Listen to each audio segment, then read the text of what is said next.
அதில் இந்த பில்லி சூனியம்னா என்ன, இதெல்லாம் உண்மையா? பொதுவாக நமக்கு எப்போவுமே நியூட்டனுடைய விதி தான், ஒவ்வொரு ஆற்றலுக்கும் அதற்கு இணையான எதிர்மறை ஆற்றல் உண்டு இல்லையா? அந்த மாதிரி நல்லது அப்படிங்கிற ஒரு விஷயம் நடக்கும்போது நிச்சயமாக கெட்டதுங்கிற ஒரு விஷயம் உண்டு அப்படிங்கிறத நம்ம பார்க்கணும்.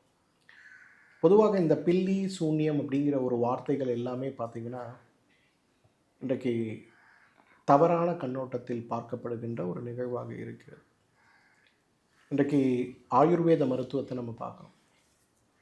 அதே போல் ஸ்பிரிச்சுவல் மெடிசன் சொல்லக்கூடிய ஒரு மனிதனை, ஒரு சாதாரண மனிதனை அவருக்கு இருக்கக்கூடிய பலவீனங்களை புரிந்து அந்த பலவீனங்களை மாற்றக்கூடிய வகையில் அவர்களுக்கு மணி மந்திர ஔஷத தியானம்னு சொல்லக்கூடிய 4 விஷயங்களை கொண்டு அவங்கள மிகப்பெரிய ஆற்றல் சக்திகளாக மாற்றக்கூடிய ஒரு முறைக்கு தான் இன்றைக்கு கர்ம சிகிச்சைன்னு சொல்லக்கூடிய ஒரு சிகிச்சையாக நம்ம சொல்லுவோம்.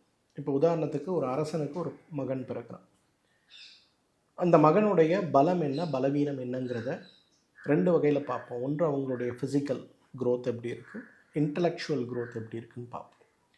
ஒருவேளை அந்த பையனுக்கு கிரகாச்சாரங்கள் படி அந்த அரசை நிர்ணயிக்கக்கூடிய அளவுக்கு, நிர்வாகம் பண்ணக்கூடிய அளவுக்கு பலமற்ற ஒரு குழந்தையாக அந்த குழந்தை வருது அப்படின்னும்போது அந்த குழந்தையை பலமாக மாற்றுவதற்காக அவங்களுடைய யூனிவர்ஸோட கனெக்ட் பண்ணக்கூடிய சக்கரங்களுடைய சக்தி ஓட்டத்தை மாற்றி, அவயங்களுடைய சக்தி ஓட்டத்தை மாற்றி, வர்மங்களுடைய சக்தி ஓட்டத்தை மாற்றி மிக பெரிய ஒரு மனிதனாக சக்தி பீடமாக மாற்றக்கூடிய அந்த ஒரு சிகிச்சை முறைக்குத்தான் கர்ம சிகிச்சைன்னு பேர் இருக்கு.